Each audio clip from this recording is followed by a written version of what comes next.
Layikhetha bengathandi kumgedlela inkosi enkulu uBhombela esitima samampondo babamkhulu uNkulunkulu phakade amen. Njengoba belichaza igumgedlela lichaza ngomqoqi walo lonke ulwazi lwesintu lona phela okuthiwa uTheophilus uSomtsewu owayeqoqa onke amasiko amampondo waze wazofika ezweni lakwaZulu. Okwanikelwa ngaye abazali bakhe phela bamnikela esemncane eneminyaka ebalelwa kwe-10 ukuthi azohlala namampondo. Emndenini othile igumgedlela elingakawutholi, elusa izinkomo, enza konke okwakwenziwa ngabantu abamnyama kanti ukhuliselwa nje ukuthi aqoqe lonke ulwazi namasiko abantu abamnyama kanye nazo zonke izimfihlo namagugu abo. Somtsewu lona wakhula phela waze wagcina esewutolika khona enkantolo etolika sona isimpondo kanye nesilungu lapho kwakutholakala khona amagwetshwa wona amampondo enkantolo. Kuthiwa uSomtsewu lona uma esithele ngale ungamboni wawungayitshela ukuthi impela insizwa yempondo lekhulumayo kanti ngumlungu. uSomtsewu lona singasho nje ukuthi wayengupresident elawula ngisho amakhosi ngaso isikhathi senkosi Ucetshwayo. Ephethe kulo lelizwe kodwa ephathele lona phela izwe lakubo iBritain. Njengoba kusekhona namhlanje ukuthi umongameli uma ephethe akaphathele thina lapha kodwa uphathele iBritain. Usahlezi kuso lesiya sihlale sahlezi yena uTheophilus. Njengoba umongameli uthi mayesegcotshiwe aphinde ahanjiswe khona phela le phezulu eBritain lapha ayothatha khona izifungo zokuthi laba bantu engibaphethe ngibaphathele wena queen kodwa ngizoqhubeka ngibacindezele ngendlela othanda ngayo bese ngibakhohlisa ngezimali zamaqolo nama350 ukuze ngibabhixe kamnandi udaka emehlweni bengaboni. Lolu daka laluvele lukhona nangalesa sikhathi sakhe phela uTheophilus okwakubhicwa ngalo abantu ngoba yena uTheophilus lona kunamakhosi akhe azikhandela wona wawabeka wawagcoba. Phela wayesefuna naso isikhundla lesi esalwelwa kuye uShaka uSigidi phela umlilwane sokuba yisidlo. Wayesefuna ukubaphatha amakhosi ebe yisidlo phezu kwawo. Phela uTheophilus lona wake wazenza samnganyana waso isilo kanti uzosenga lona ulwazi oluthile lolu.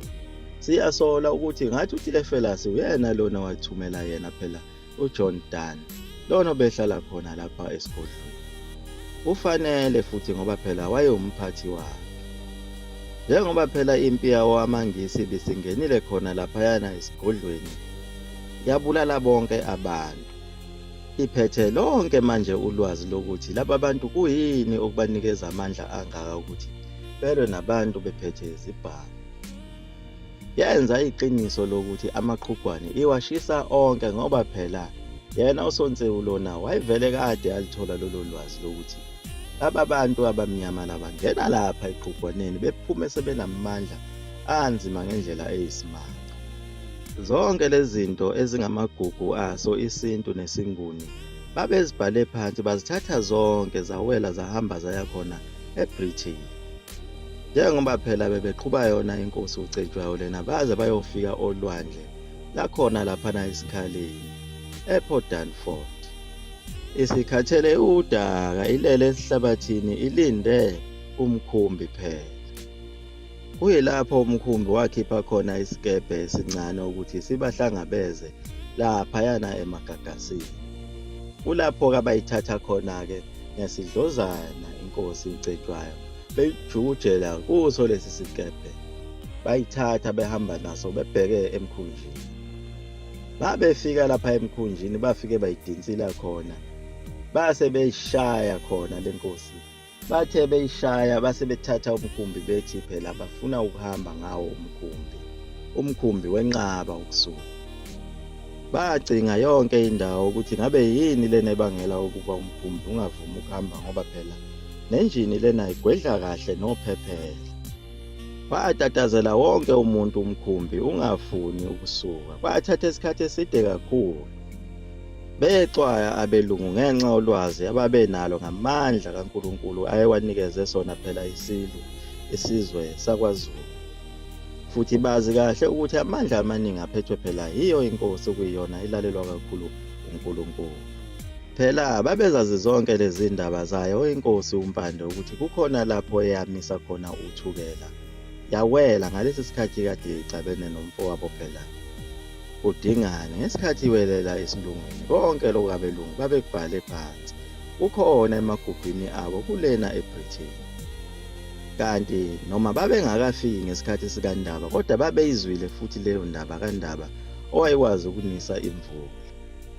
Kanye naye uJohn William Collins lona ubekade lokho ekhuluma ngaso lesi sizwe sabantu abamnyama ethi isizwe sikaNkulunkulu ngoba phela ebona lemilingo eseBhayibhelini yenziwa yibo laba bantu.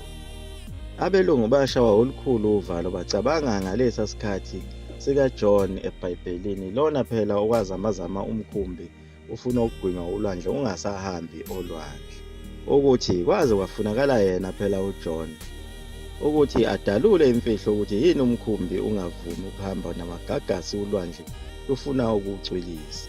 uJohn wabatshela ukuthi inkinga bengibalekela uNkulunkulu wami omenzi wezulu nomhlaba uye lona olwayo njengoba ulwandle luyaluza kangaka. Lapho abaphetha ngokuthi bemthathe bemphose ulwandle lapha agwinywa khona inhlanzi. Manje lo mlando nanku usuziphinda lapha kuye Ucetshwayo. Bayifuna imfihlo nakuye Ucetshwayo, bamshaya bamtidinya, bathatha ungiyane wakhe bawujujela lapha yena. Kodwa umkhumbi awaze wahamba. Bathatha amazipho engwe lawa phela wagaxa entanyeni bawahluntula bahluntulwa elinye ingisi. Okuyimanje lowo mgexo usalondoloziwe emuseum yawo phela amangisi. Kodwa umkhumbi awaze wahamba. Kwaze kwaba ukuthanda kwakhe Ucetshwayo egcinene esebona ukuthi vele ngihluphekile ngizoze ngigcine ngifile lapha. Base batshela imfihlo wathi inkinga ukuthi kangibikanga ekhaya. Lademelayisa elinye ingisi lathi kunamanga lokhu uzobika kuphi ngoba umuzi wonke siwushisile naleli qhugwane lakho obuqhosha ngalo silishisile. Waphendula wathi Ucetshwayo ngeke uzohambe lo mkhumbi uma ngingabikanga, ngizofike ngihambe ngiyobika esibayeni. Babona abelungu ukuthi akukho abangakwenza kungcono bemlalele, baphinde baqala phansi behla Emkhunjini bangena esikebheni bagibela amahashi. Kulokhu-ke ababange besamhambisa phansi ngoba phela basebejahile nabo abelungu. Kwaphuthunywa kulona umuzi wayenkosi Ondini phela. Ilapho bafika khona umuzi usashunqa, yafika inkosi yama khona esibayeni yabikela onke amakhosi abengozi ukuthi abayivumele ihambe.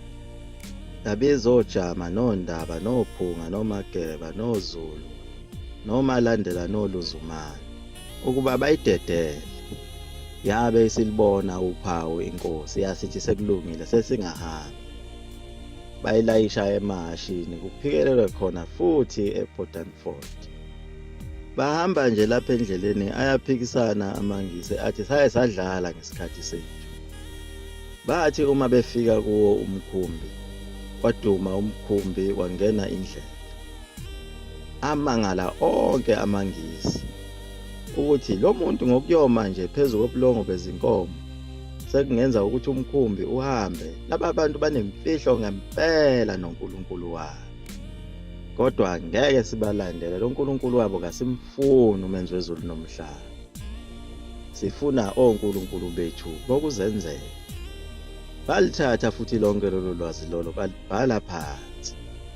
Bathi isikhathi esingaka besingayiboni lento yesibaya. Phela isibaya lesi sibaluleke kakhulu ngoba yilapho kuhlala khona obabamkhulu bethu kanye neqhugwane. Ingakho nje nathina esingenazo lezi zinto umnotho wethu ufike uthuthuke emva kwaloko mase ukushona phansi. Imali yethu phela isidliwa nayibo osazi laba. Ziphi izigwili zethu zasemandulo ezazinezitolo kazikho ngenxa yayo lento. Kodwa okwamandiya kuze kube namhlanje kusakhondwa lapho izitolo eThekwini nazo zonke izakhiwo. Naba befuye kakhulu izinkomo kunamhlanje abanazo ngenxa yalo leli gama esililandelayo. Kwashintsha nesiqu sabuNkulunkulu owubaba kwathiwa Holy Ghost. Liyaguqa lapho ekumgedlela umzulu amafutha omCOVID-19 nesoka. Amen.